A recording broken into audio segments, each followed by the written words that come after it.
Dalam nama Bapa dan Putra dan Roh Kudus. Amin. Ya Allah Bapa kami bersyukur kepadamu karena Engkau selalu ada beserta kami.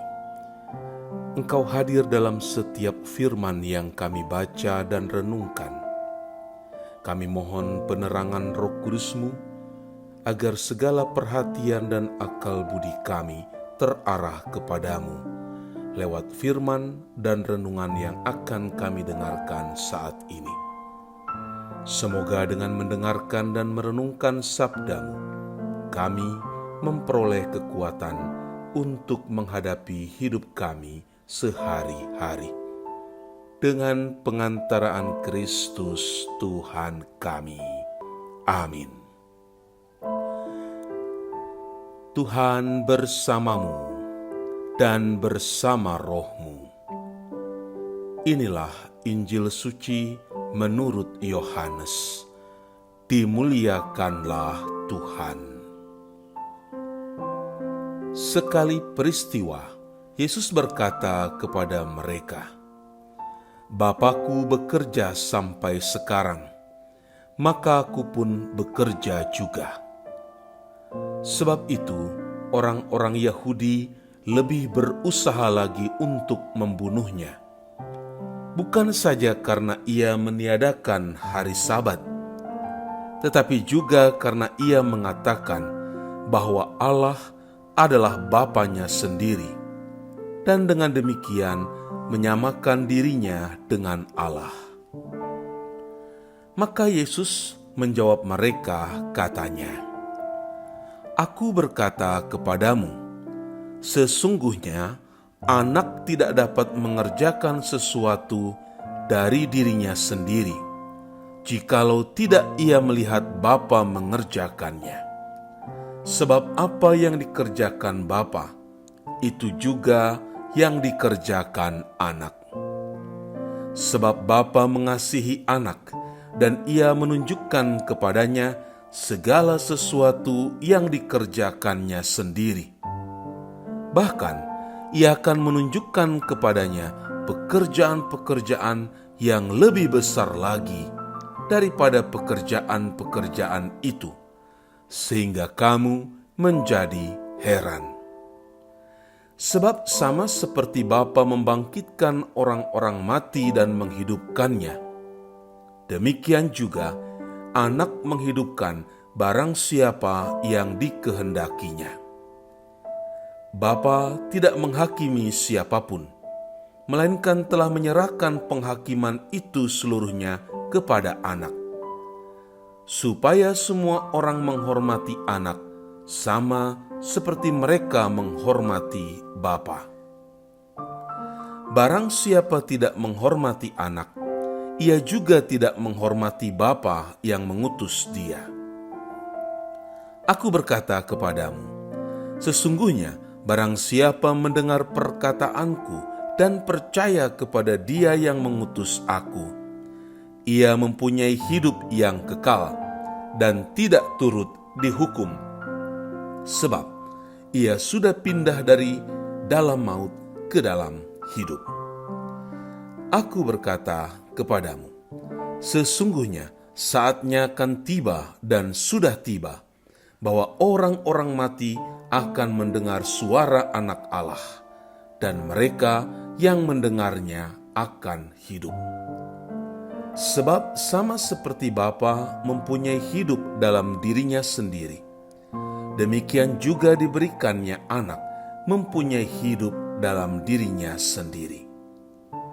Dan ia telah memberikan kuasa kepadanya untuk menghakimi, karena ia adalah Anak manusia. Janganlah kamu heran akan hal itu, sebab saatnya akan tiba, bahwa semua orang yang di dalam kuburan akan mendengar suaranya. Dan mereka yang telah berbuat baik akan keluar dan bangkit untuk hidup yang kekal. Tetapi mereka yang telah berbuat jahat akan bangkit untuk dihukum. Aku tidak dapat berbuat apa-apa dari diriku sendiri. Aku menghakimi sesuai dengan apa yang aku dengar, dan penghakimanku adil, sebab aku tidak menuruti kehendakku sendiri, melainkan kehendak Dia yang mengutus aku. Demikianlah sabda Tuhan. Terpujilah Kristus. Saudara-saudari yang terkasih, dalam bacaan Injil hari ini, Yesus menegaskan bahwa Ia bekerja sesuai dengan kehendak Bapa. Ketika orang-orang Yahudi menuduhnya melanggar hari Sabat karena menyembuhkan orang sakit, Yesus menjawab, "Bapa-Ku bekerja sampai sekarang, maka Aku pun bekerja juga." Pernyataan ini mengejutkan mereka karena Yesus menyamakan dirinya dengan Allah.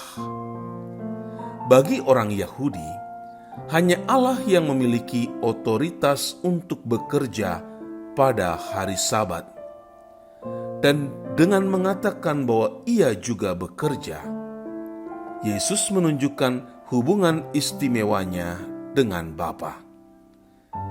Tidak hanya sekadar utusan, Yesus memiliki peran ilahi dalam karya penyelamatan umat manusia. Yesus kemudian menjelaskan lebih jauh bahwa Ia tidak bertindak sendiri, melainkan dalam kesatuan dengan Bapa. Aku berkata kepadamu, sesungguhnya Anak tidak dapat mengerjakan sesuatu dari dirinya sendiri, jikalau tidak Ia melihat Bapa mengerjakannya. Sebab apa yang dikerjakan Bapa, itu juga yang dikerjakan Anak. Ini menegaskan bahwa kehendak Yesus sepenuhnya selaras dengan kehendak Bapa. Segala yang dilakukan Yesus, mulai dari mukjizat hingga pengajarannya, merupakan cerminan dari karya Bapa. Ia tidak hanya datang untuk mengajarkan hukum-hukum Allah, tetapi juga untuk menunjukkan kasih dan keadilannya secara nyata dalam kehidupan manusia. Selain itu, Yesus juga menyatakan bahwa Ia memiliki kuasa untuk memberikan kehidupan dan menghakimi dunia. Sebab sama seperti Bapa membangkitkan orang-orang mati dan menghidupkannya, demikian juga Anak menghidupkan siapa yang dikehendakinya. Dalam tradisi Yahudi, hanya Allah yang memiliki kuasa untuk membangkitkan orang mati.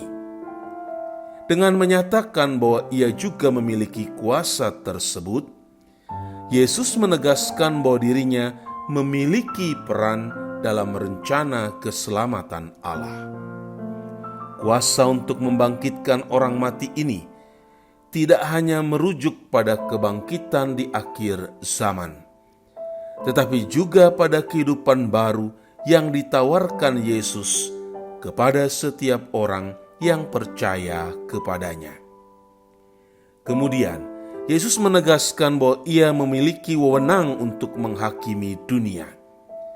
Dan Bapa tidak menghakimi siapapun, melainkan telah menyerahkan penghakiman itu seluruhnya kepada Anak. Ini berarti bahwa nasib kekal setiap orang bergantung pada bagaimana ia menanggapi Yesus. Barang siapa percaya kepadanya dan hidup dalam kehendak Bapa, akan memperoleh hidup yang kekal. Sebaliknya, mereka yang menolaknya akan menghadapi penghakiman. Hal ini mengajak kita untuk menyadari betapa pentingnya keputusan kita dalam hidup ini. Karena kehidupan kita bukan hanya untuk saat ini, tetapi juga memiliki konsekuensi kekal di hadapan Allah. masa Prapaskah menjadi kesempatan bagi kita untuk merefleksikan apakah hidup kita sudah selaras dengan kehendak Allah. Kita seringkali lebih mengutamakan kehendak sendiri daripada mencari kehendak Tuhan. Kita sibuk dengan ambisi, keinginan duniawi, dan kesenangan pribadi, sehingga lupa bahwa hidup kita seharusnya diarahkan kepada Allah. Yesus mengajarkan bahwa hidup sejati adalah hidup yang mengikuti kehendak Allah, bukan sekadar mengejar apa yang kita inginkan. Oleh karena itu, Prapaskah menjadi momen untuk bertanya kepada diri sendiri, apakah aku sudah sungguh-sungguh berusaha mendengarkan kehendak Tuhan dalam hidupku?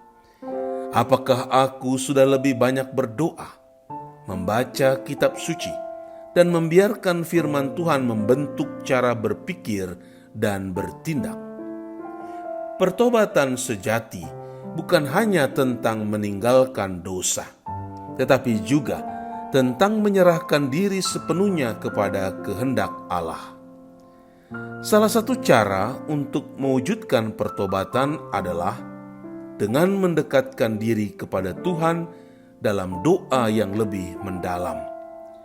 Yesus sendiri selalu berkomunikasi dengan Bapa dalam doa sebelum mengambil keputusan besar. Kita pun perlu meneladaninya dengan membangun kehidupan doa yang lebih tekun. Bukan hanya saat kita membutuhkan sesuatu, tetapi juga sebagai bentuk penyerahan diri kepada Allah.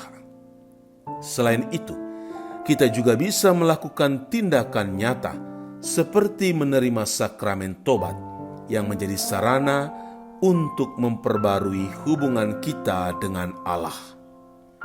Selain dalam doa, hidup dalam kehendak Bapa juga berarti mewujudkan kasih kepada sesama.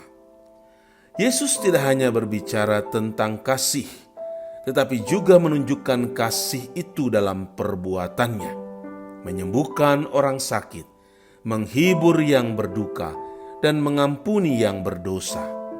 Kita dipanggil untuk meneladaninya dengan melakukan perbuatan kasih dalam kehidupan sehari-hari.